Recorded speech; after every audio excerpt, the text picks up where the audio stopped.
Assalamualaikum warahmatullahi wabarakatuh. Sebelumnya perkenalkan, nama saya Muhammad Yananda Diki Wijaya, NIM 19103011041. Saya dari kelas 6C5 Prodi S1 Fisioterapi Universitas Aisyah Yogyakarta. Nah, pada kesempatan kali ini saya akan menjelaskan tentang bagaimana proses fisioterapi terhadap kasus ASD atau Antrium Septum Defect. Nah, sebelumnya kita harus ketahui terlebih dahulu ASD itu apa. Nah, ASD itu yaitu adanya lubang pada sektum, yaitu dinding pemisah ruas jantung, itu pada bagian antrium jantung. Nah, untuk penyebabnya sendiri itu biasanya disebabkan karena sering mengkonsumsi minuman beralkohol, ataupun juga sering karena penyakit bawaan, yaitu berupa diabetes mellitus ataupun penyakit jantung.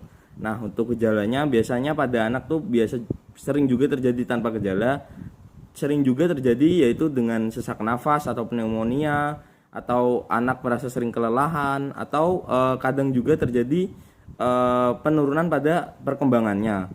Lalu langsung saja kita masuk ke assessment, yaitu yang pertama nama sesuai di skenario, yaitu yang pertama nama Gayus, usia 9 bulan, alamat Cikarang Tengah, jenis kelamin laki-laki.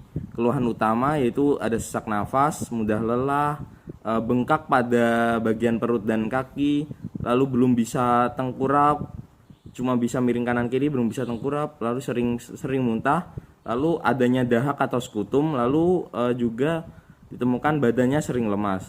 Nah, untuk riwayat penyakit terdahulu yaitu ditemukan ASD grade 2, lalu untuk riwayat penyakit sekarang yaitu pneumonia.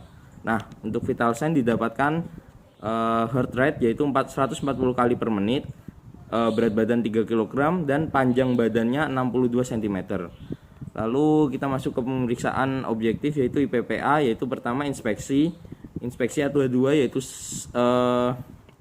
statis dan dinamis. Nah, untuk inspeksi statis terlihat terpasang selang NGT, lalu pasien terlihat menahan sakit, lalu pasien terlihat sering menangis dan mudah berkeringat.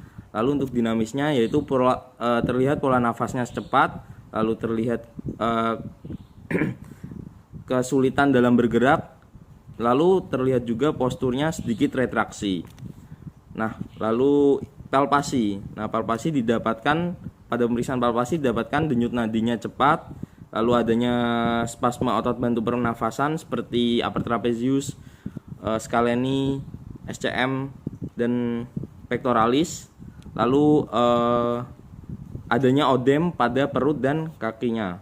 Perkusi tidak dilakukan karena pasien terlihat nyeri. Lalu auskultasi ditemukan bunyi ronci pada lobus kanan atas.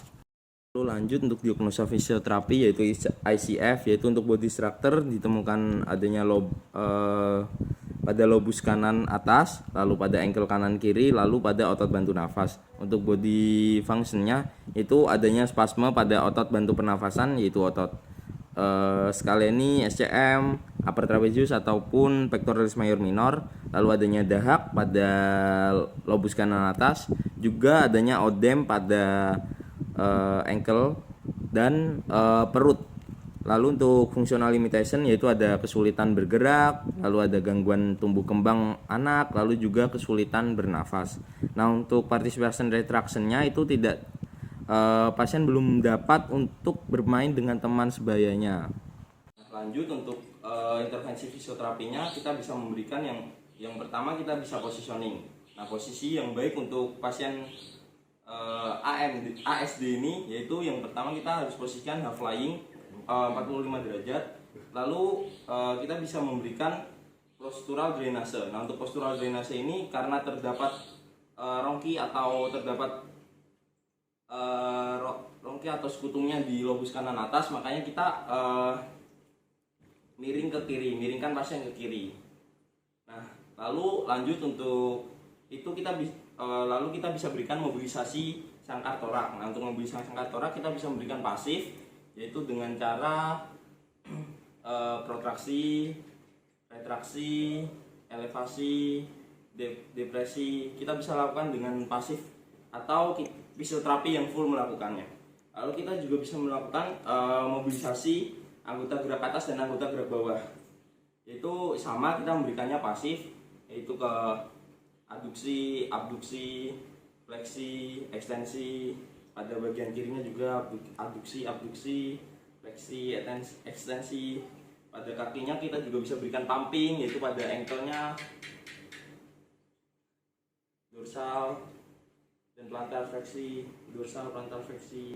Lanjut kita bisa stimulisasi anak atau pasien untuk